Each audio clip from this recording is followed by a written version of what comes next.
The first question asks us to find total cost when we know average real cost is 20 when output is 5. Well, average total cost is total cost divided by Q. That means total cost must be the product of the average total cost and output. $20 times 5 gives me a total cost of 100.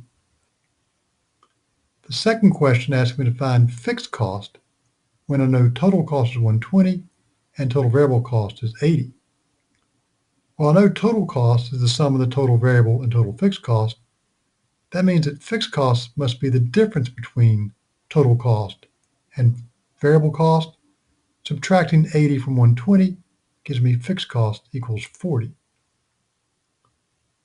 The next question asks me to find total cost when output is 11.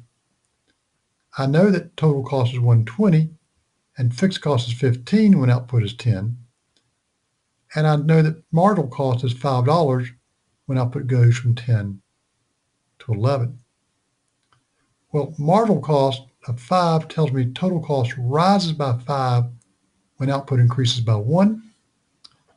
When output goes from 10 to 11, that tells me that isn't an increase of 1 output.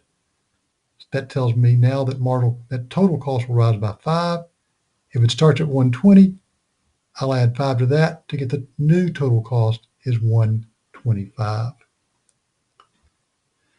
Now suppose that I know marginal cost is 5, total cost is 120 when output is 10, and I want to know what total cost is when output goes to 12. Now output has risen by 2 units. If marginal cost is 5 and is constant, that means I've got to pay $5 extra for each extra unit of output. If output rises by 2, I'm going to pay $5 twice. So total cost is going to increase by $10.